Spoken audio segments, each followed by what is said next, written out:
formats is the most common one, which is your jumper cable. And then the second, seen a lot more of these people will carry them around these in their cars. This is a battery jump pack.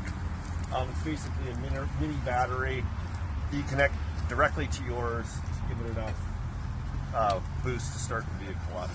So, does everybody know that a battery has a positive side and a negative side? I do. Yeah? Positive is always red, negative is always black, right? So, red to positive, black to negative. In terms of an order on how you should hook it up, always try and hook the positive cable first, negative second. The reason for that is sparking. Hooking up the negative side is less likely to spark than hooking up the positive side.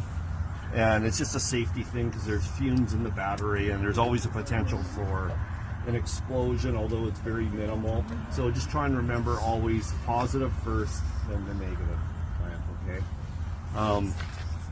In terms of negative second, okay? So the red first, so red to red. And black to black.